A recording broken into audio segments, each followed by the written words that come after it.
It is such a great honor to be here and to be able to speak to you today, and so wonderful to be doing it at home.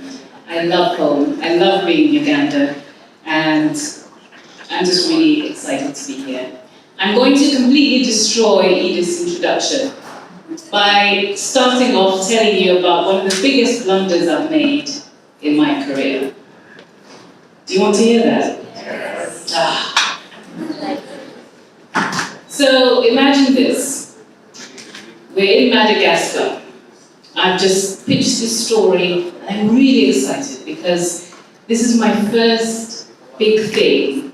I had an idea, I pitched it, I got it commissioned, I got sent off to Madagascar to do a story. Really excited. And I did not want to mess this up, so I wrote down a list of all the things I would need to do to make sure I didn't mess this up. I was producing the story as well, so I needed to get it right. I wrote everything down, everything I could think of. And there were challenges. One of them, there were no roads where we were going. So we had to take a pirogue, a little boat, all the way up into the mountains, where we then looked for this farmer that we couldn't find, trekked up the mountain for hours in the rain, slipping in the mud. Finally found him. It was dark, it was at night. We had to do the interview sort of huddled in his little hut in the mountains where he went up to grow his vanilla and protect it from thieves. And throughout all these challenges, I just kept referring to my list and saying, you have a plan, stick to the plan, and you won't mess this up. And wow, I didn't mess it up. I did everything that was on the list. Despite the challenges, we got our footage, flew back to London, and I declared, victory is mine. But then we went to the edit suite, and this is what happened. We put everything down in the timeline. The editor said, this looks good. Script was right. Everything was perfect. And then he asked me, we just need an Aston. Do we know what an Aston is? So for those who aren't on TV, that's the little name strap that comes at the bottom. And he said to me, we just need the Aston, the little name strap for your main interview, this farmer. Do you have his name? You can guess where this is going. So I had done everything right, but I forgot to ask the guy his name. Yes, you can imagine how I felt. I tell this story because sometimes we don't ask the right questions. We ask a lot of questions, but if they're not the right ones, then they're not very helpful.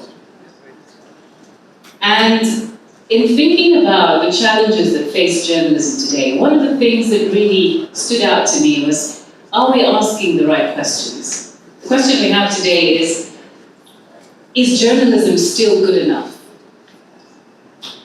So within that, I think there are a number of questions that need unpacking, just to make sure that we are asking the right questions.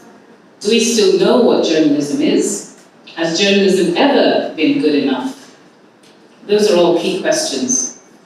It's a turbulent time. If you think back to your earliest memory of news, I'm sure what you thought of as news then is not what it is now. You know, for me, growing up, news was my dad turning on the TV at exactly 9 p.m. and we'd watch a news anchor read the news or opening a newspaper. And news organizations of that day were set up to solve a very specific problem, which was people didn't know what was happening. But is that still true today? Is it true that people do not know what is happening? And if that's not true, then are we solving the same problem with our journalism? Are we solving a problem that doesn't exist anymore? So, news organizations around the world are fighting for their survival. Revenues are down, audiences are distracted. And in many cases, our audiences do not trust us. Why? My approach to this little time that I have to speak to you today is going to be similar to an approach that some journalists take into interviews. And I'll borrow here from a Greek author called Euripides. He summarized it like this. He said, question everything, learn something, answer nothing. So that's a bit of a disclaimer, I suppose, in the sense that I'm afraid I'm not going to have answers to these questions.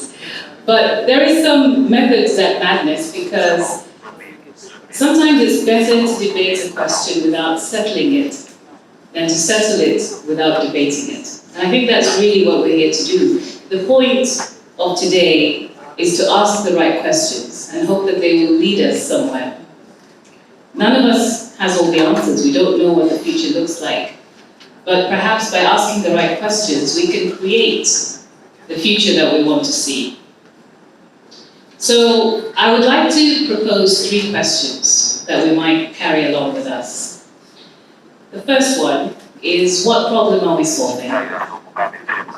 The second, can we be trusted? And the third, can we be impartial? So those are the questions I'd like to put on the table. If we look at that first question, what problem are we solving? Every business, I think you'll agree with me, needs to solve a problem. And in most cases, journalism is a business. It needs to make money in order to survive. Yes, we believe those words. Journalism can make the world a better place. But we know that the political economy of the media means that journalism needs to find some way to make itself self-sustainable. It needs to make a profit, or it needs to be funded. So we touched on the fact that the problems that journalism solved when there was a dearth of information, when people didn't know what was happening, are different from now. News is everywhere now. Open up Twitter, Instagram, TikTok, Snapchat, 4chan, anything you can think of. There are facts and information being peddled as news. Not all of it is factual, not all of it is correct. During the pandemic, the Director General of the World Health Organization, Dr. Ghebreyesus, said, there is a pandemic, but there's also an infodemic. Because on top of this problem that we have, we don't know how to talk about it. We don't know what's true about it. Most people are, in some cases, confused about who to believe, who to trust, what facts are real. Are we in a post-truth, post-fact world? These are real questions that journalists need to grapple with. Even though the media still controls the news agenda to a large degree, we do not control the access to our audiences. And that's an extraordinary thing if you think about it. The age of mass media where we spoke and people listened, that's all been completely upended. We live in a world where someone like Elon Musk has more followers than the world's biggest newsroom, BBC. Has our journalism changed to reflect that? So, I'll tell you a little story here. I can't remember where I heard this, but I thought it was really good, so I put it in my little mind bank. So this is about a man and a woman who got married, and have a lovely wedding, start a home. But you see, what happens when you get married is you start to notice odd things about the other person, right? Yeah? Oh, that was a very loud yeah, Ben. But this is what started to happen. So this woman noticed that whenever they had goat meat, this man afterwards would take whatever was left over, put it on the counter, bow his head, and then throw it in the bin. Every time. And this really baffled her. It was very confusing. So eventually she asked him, why do you do that? Why every time we eat goat meat, do you bow your head afterwards and throw it in the trash? Is that like a ritual? And he said, well, it's sort of a family tradition, really. I grew up seeing my mom do it, and so I've always done it, and it's just something that's... And so I'd look at the meat, I'd be disappointed that we have to throw it away, I'd bow my head a little, and then throw it in the trash. But presumably her kids grew up seeing doing this, and they kept doing it. And I ask you, do you not see some of those traits in newsrooms sometimes? When you think about the practices that we have, And you're thinking, this makes absolutely no sense, but we keep doing it anyway. Sometimes we are stuck in traditions, stuck in the rut of doing, because we haven't had time to step back and think about why we're doing what we're doing. And that's why I think today is such a great space for us to be able to sit back and reflect on the questions that could help us shape the kind of journalism that we want to see in our local communities and in our global community, our shared community. So back to that first question of whether we are in fact solving the right problems. In a world that is full of information, what people are looking for perhaps is meaning. What does this information mean? And so as journalists, should we be primarily telling people what is happening, or should we be explaining what is happening? How does that change the operations of our newsroom? Rather than news bulletins, should we be looking at what people are talking about and providing context around it? These are all thoughts that I would love to hear your opinions on. The second question I would like to put on the table is, can we be trusted? There has been a serious trust deficit issue when it comes to journalism over the past years. And these are some of the issues that are in high focus in what we're discussing here: climate change, war, also the pandemic. In each of these huge global events, people had a choice of what to believe. And that is a strange thing, because you can always find an outlet that will reinforce what your bias is. So in that sort of environment, what is the truth? Who tells the truth? Who has the truth? Trust is an important thing in journalism. I would go so far as to say, in this new reality, journalists are not producers of content, they're producers of trust.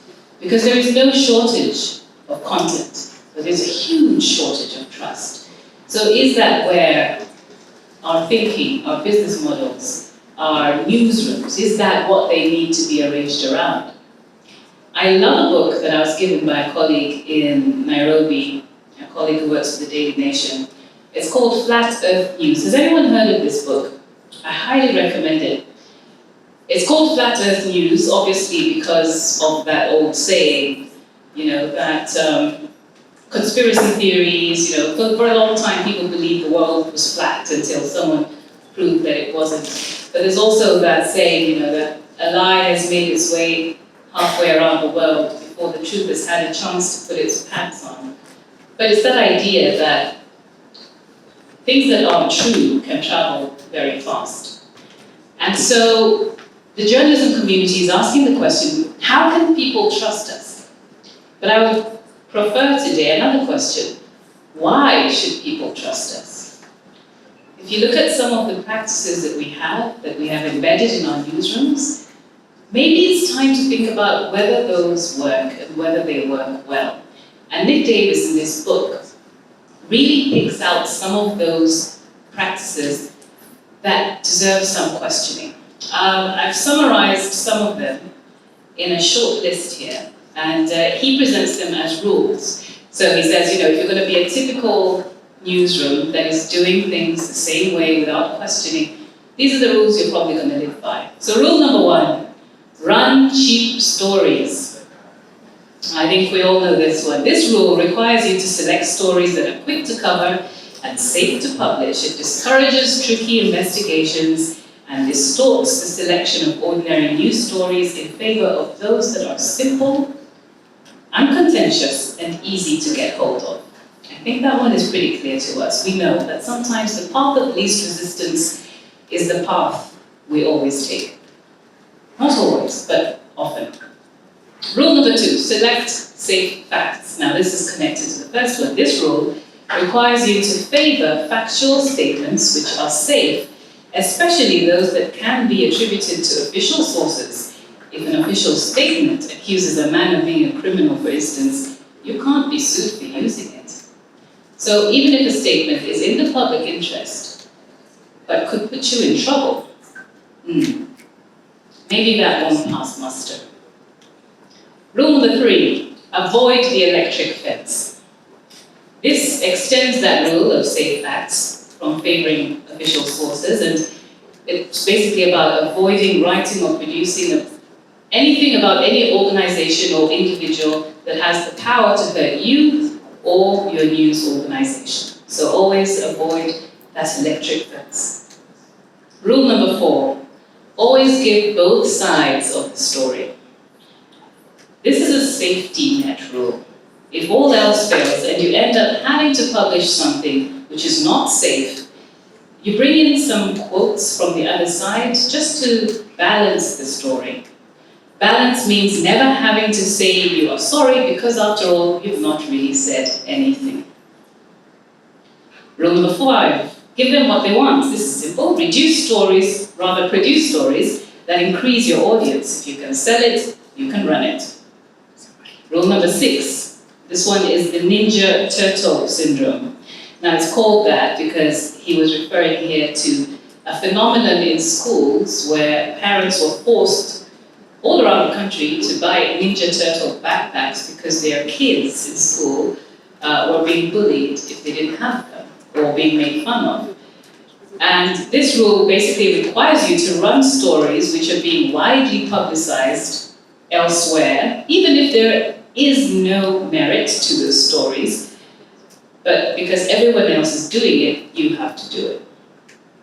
So with the sort of rules that I think are probably familiar to anyone who has been in a newsroom, why should the public trust us? They see these things. They know these things. And I think it's an honest question we need to ask ourselves as journalists. When we say that we are objective, impartial, and present the truth, do we? Have we earned the right to say that? Jessica Savage said that news is a delicate balance of serving public good and private gain. But we often act as if news is only about serving public good, and we brush over the fact that it is also about private gain. How do we balance those two often competing narratives? Perhaps transparency is the only answer that makes sense. Perhaps transparency is the least worst option. If you can say how something is made and show how something is made, people can make their own minds up about whether to believe it or not, but at least they will have all the facts. Maybe it is better for us as journalists, instead of asking for trust, to offer transparency. And there's another element to trust that I find quite interesting, because as journalists, who do we trust? Who are our sources? Who are our experts? Again, this is a side of journalism that is often behind the scenes, is behind the curtains. How many of our viewers or readers know how we pick experts, how we pick sources? And do they know how it affects what they end up seeing in the news? I do think that requires some reflection because it has a huge impact on what we end up seeing on our screens and in our newspapers. Africa No Filter did this report that some of you might have seen about how Africa reports on Africa. And they found that 63% of outlets in African countries don't have correspondents in other countries in Africa, which means, of course, they are relying on foreign news entities to provide local news. A third of all coverage on Africa was from non-African sources. So when you are reading African news, what does that mean? Is it African news? These are some of the effects, I think, of not being transparent about what is behind the curtain. And maybe these are the things that lead to that trust deficit with our audience that we need to face and we need to consider.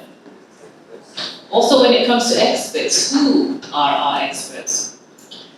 Community leaders are often discredited based on how they talk, based on their culture, based on perspectives that are different from the mainstream, based on the fact that their education may be different from ours. based on the fact that we may not understand. Words are often used like biased, uneducated, uncorroborated, and my favorite, anecdotal. If you pitch a story and you're told, yes, but it's anecdotal, you're being told that we need a set of facts from an institution or organization that we trust before this story can be true. Now, there is a reason for those rules, but perhaps if we look at what those rules produce, we need to question some of those practices. How does an expert become an expert? This is something I experienced quite profoundly doing a climate change story here in Uganda. And I focused on the indigenous community of the Bagungu. And to me, they were experts. I mean, I met this amazing woman, Margaret Kagole. She told me about 5 types of wind. She knows the winds in the area. They have names in the indigenous language. They are so steeped in their understanding and knowledge of nature that they could tell by the sounds of the waterfall, which we call Murchison Falls, but is actually traditionally known as Pajao. They could tell whether it was going to rain or not just by how that waterfall sounded. That is an expert. Someone who's read about this may have a different perspective, a different level of expertise, but Margaret Kagole should absolutely be an expert on climate change. So with the structures that we have today, would she show up for interviews? Would the language be a barrier? Is there a way to remove the barriers that produce only a certain type of expert? Maybe these are the questions that as journalists we should be asking, because they will gain us trust from our audiences. In a world where news is everywhere, trust is the rare commodity. The third question, can we be impartial? Can we be objective? This is not a new question. I think probably since journalism was invented, the question has been asked, what is the journalist's role in telling the story? Can you really leave your opinions to the side? Can you be completely detached from the story? It is a paradox, isn't it? Because as journalists, we believe in that. We believe that journalists can make the world a better place. So is that not a contradiction? Are we not all activists in some way? Because we are reporting on things that we believe in and speaking about things that we want to promote or change, whether it's freedom of expression. There's a huge debate now about free speech. Thank you, Elon Musk, for that. But you know, that's going on now. And people are really testing the boundaries of what these ideals mean, and you quickly realize they mean very different things to very different people. Same as another big global event we had, the war in Ukraine. It seemed like there was a global narrative on one side, but there was surprise when some countries were voting a different way. Was that because we hadn't been listening to what these other countries' perspectives were all along, that we were surprised that they did not join the global narrative? So that idea that we can be impartial observers of a world in which we live and interact, is that something that needs interrogating? And of course, the topic of due impartiality has become something that we look at, because that usually involves more than a simple matter of balance, and it does not require absolute neutrality on every issue or detaching yourself from fundamental democratic principles. For instance, the right to vote, that's not really an area where you have to be impartial, and so some people don't believe that you should vote. But how did we arrive at that? Freedom of expression, the rule of law. Some things that we believe are impartial maybe are not. Does all journalism have an agenda?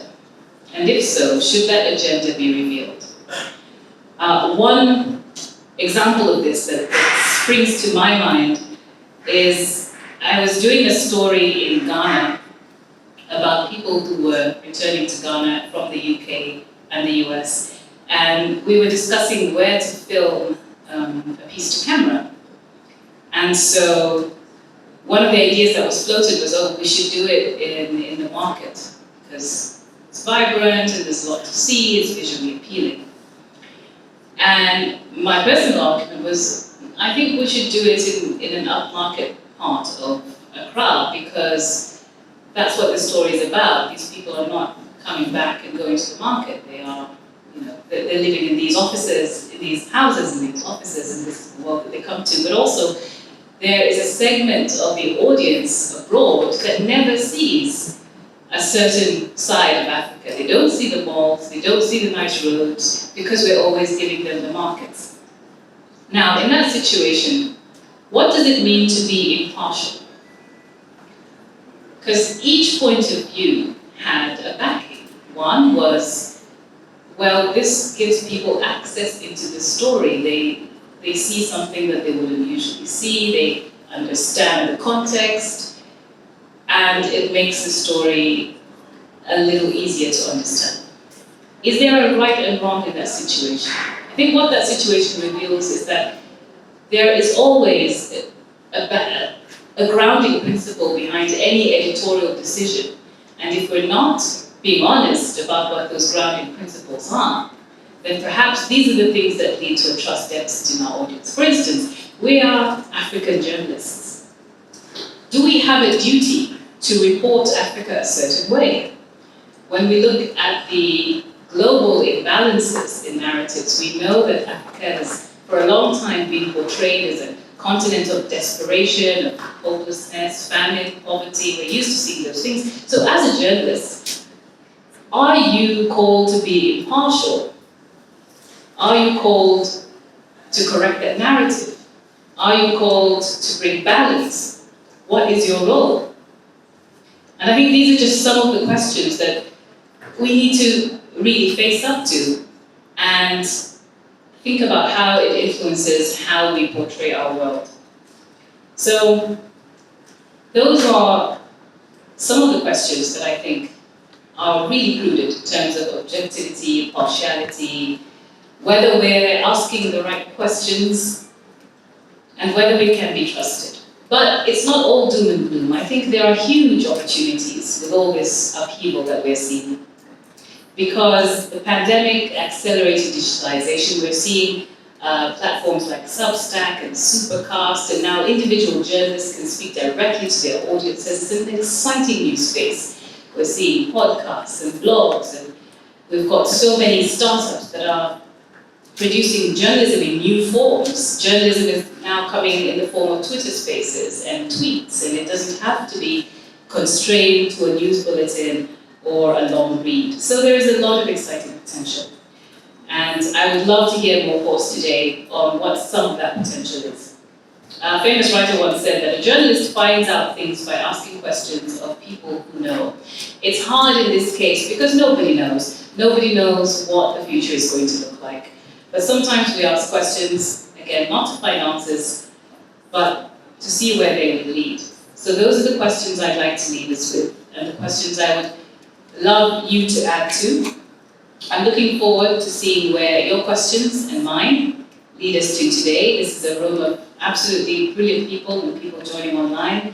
So I'm really looking forward to the rest of your conversations, and thank you for listening to me.